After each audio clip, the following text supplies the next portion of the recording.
Thank you for staying with us. It's time now to take a look at stories making headlines on the front page of Nigeria newspapers. And I begin with this Nigeria newspaper. The major story here, Bolanle, you have to die by hanging. That's the judgment passed on the police officer whom the court sentenced over the murder of Lagos lawyer Bolanle Rahim. The police officer was sentenced to death by hanging just yesterday. And another story here at the top corner, we've not reintroduced subsidy payments, says Kyari, as the NNPCL GCEO. That's the group executive officer there speaking with regards, to statements coming out that subsidy had been reintroduced, subsidy payment had been reintroduced into the system. But while he was at the presidency yesterday, said that subsidy payment has not been reintroduced. All right, and to another story here. Africa has shortfall of 5.3 million health workers. And Abulele, ex-WMA president, speaking.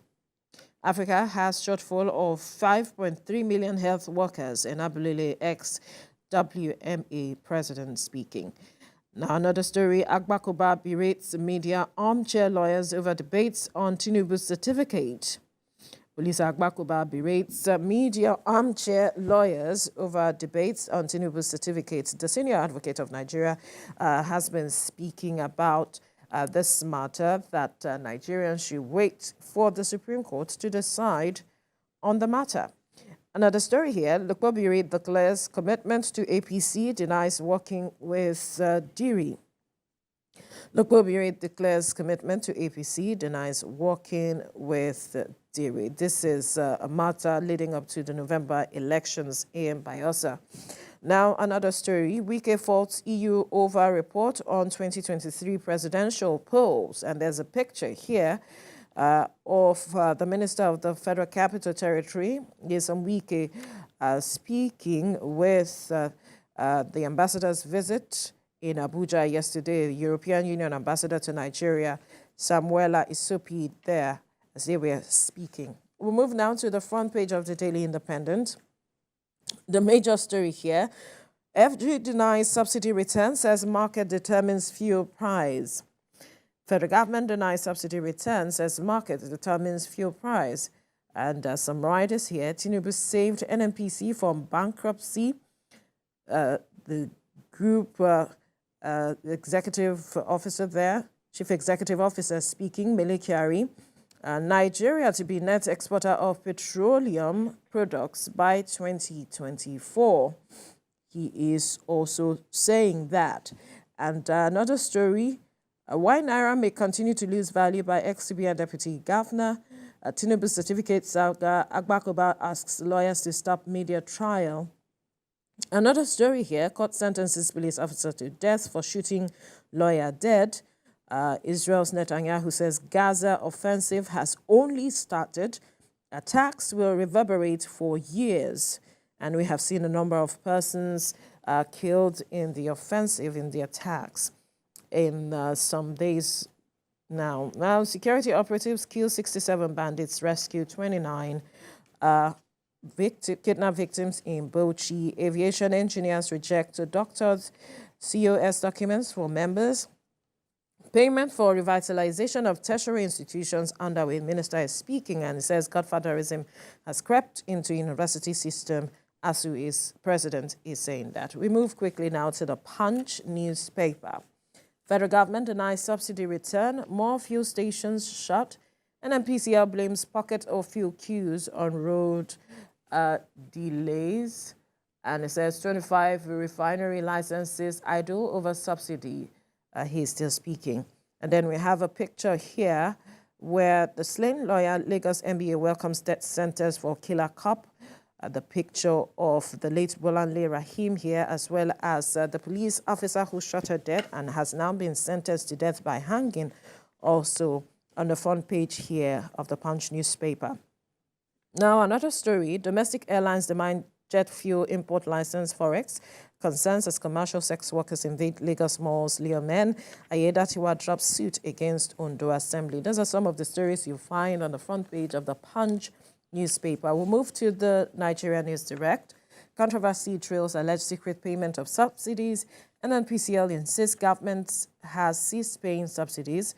Forex shortage stalls importation of fuel as NNPC now sole petrol importer. As Israeli crisis fuels surge of oil prices. And brain drain, federal government approves engagement of retired doctors and nurses, others on contract. Some have said this is a welcome development. Now to the Daily Sun. Nigeria to export fuel next year. Federal government is speaking. Kyari says removal of fuel subsidy saved NNPC from bankruptcy. And the picture of the Minister of the FCT, Nyesom Wike, with the Ambassador of the EU, who paid him a courtesy visit yesterday on the front page here. Now, another story, church leaders charge Tinubu to end security. And insecurity, rather.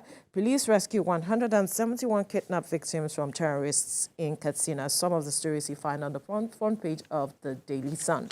To Daily Trust now, cooking gas price hits 1,200 naira per kg. Cooking gas price hits 1,200 naira per kg. Marketers are blaming supply disruptions, say further hike likely. Nigerians may resort to using firewood, experts are speaking. And federal government working with NLNG to ramp up supply, as some officials are saying. And we see pictures here. Right, please stand by as demonstrators in support of Israel show Israeli flags during demonstration in Duisburg, Western Germany yesterday. These are some of the pictures. And then Tinubu's economic policies going awry. Financial Times is reporting that, asks President to stop announcing plans without implementation idea. All right, and quickly, this story on the top corner here says, will Liberians elect another female president today? That's the question. Fuel scarcity as stations close in Lagos, Kano, others. Some of the stories you find on the front page of the Daily Trust. Right. Yeah, the first I have with me here is the Nation newspaper. The headline reads, Tinubu, I'm focused on lifting Nigeria to greatness. And the writer reads, SGF briefs President, there is stability under APC government, says envoy. And above the scribbling headline here under the folio line is the president appoints Fela Durotoye, 4 others as aides. You see that on the front page of the Nation newspaper. And above the nameplate, no return to petrol subsidy, says NNPCL will export fuel next year. Christmas Day killer cop to die by hanging, 3,298 on death row. EU observers report created wrong impression, says Wike. Kiamo saying airlines must pay compensation for flight delays. And on the bottom strip of the Nation newspaper, Southeast Senate caucus renews push for additional ministerial slots.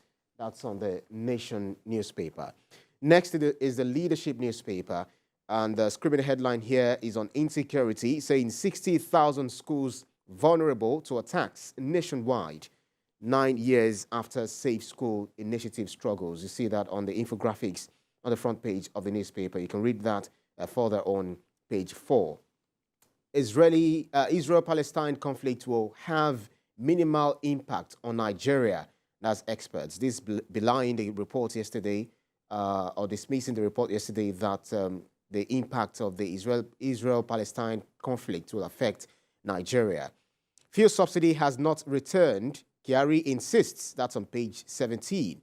And Bolanle Rahim, killer cop to die by hanging, that's on page 4. Diphtheria, Yobe records 117 deaths, 1,796 cases. Go on alive, hale and hearty. That's according to Maggie. You see that on page 4, telling us that Gowon is alive, as against the report saying that he is dead. Above the nameplate on the front page of the Leadership newspaper is Kano government bars appointees from receiving palliatives. 67 bandits killed, 29 kidnapped victims rescued in Bauchi. That's on page 6 of the Leadership newspaper. Next is the Guardian newspaper. Scarcity of diagnostic services cripples cancer care in southeast states. Also, there is anxiety in Benue as Cameroon sheds excess water from Lagdo Dam. We'll be discussing this in the course of our program this morning. Shiites, PFN differ as Hamas-Israel conflict drags into third day. Marketers groan, seek subsidized FX as federal government offers 90 import licenses. Find out on the front page of the Guardian newspaper. That's about it on the Guardian newspaper. And the last but not least is the blueprint. As Israel-Hamas crisis worsens, that's the kicker, and the headline reads, Arab ministers meet amid global tension. Arab ministers meet amid global tension. EU freezes $729 million aid to Palestinians. Supply concerns as crisis jolts crude price. Shiites lead solidarity protest in Abuja. Lagos halts pilgrims airlift to Israel. You find all of these on page 6 of the front page of the Blueprint newspaper. And below the nameplate, we have Kano Assembly passes 58 billion naira supplementary budget. That's on page 5. CSU, armchair lawyers heating up polity. Agbakoba warns. Armchair lawyers heating up polity. Agbakoba warns. And Pengerson demands salary benchmark for oil workers. Pengerson demands salary benchmark for oil workers. That's also, we have foreign reserves dropped by $841 million in 3 months. Foreign reserves dropped by $841 million in 3 months. Below the picture here, we see the wreck in the Israel-Hamas crisis, where Palestinians search for survivors after an Israel airstrike on building in the refugee camp of Jabala in Gaza Strip on Monday. Tinubu appoints Durotoye, 4 others into presidential media team. You see that on page 7 of the Blueprint newspaper. And federal government not paying fuel subsidy, NNPC insists. CBN defends E-Naira, refutes claims of threat to financial stability. That's on page 21. And last but not least, on the bottom strip is the Killer Cop. Bolanle Rahim, with 27 exhibits tendered, court sentences killer ASP Vandi to death by hanging. With 27 exhibits tendered, court sentences killer ASP Vandi to death by hanging. That's on page 6 of the Blueprint newspaper, and this may put a closure to the issue of the killer cop. You know, maybe the family will find reprieve in this. With this sentence. Absolutely. But then, you know, Hopefully. it may not be the last because they might want to appeal. And also the, the governors usually find it very difficult to sign the death warrant, yes. on so that might those also on be a death row. challenge. Absolutely. As it is. But there's a story I find interesting also on the front page of the Nigerian News Direct is the fact that the federal government is trying to address this matter of brain drain, especially in the health sector, and is looking to engage retired doctors and nurses, others on contract basis. So it's a matter of if you retired at the retirement age, as stipulated by the federal government, you can be re-engaged on contract basis, and chances are you'll be paid the same amount that you retired on or with at the time. And so this is a measure to just bridge the gaps that we are seeing in the health sector. And I think it's a welcome development from my perspective. These experienced hands can, begin to contribute to the society, help us address some of the challenges we are seeing.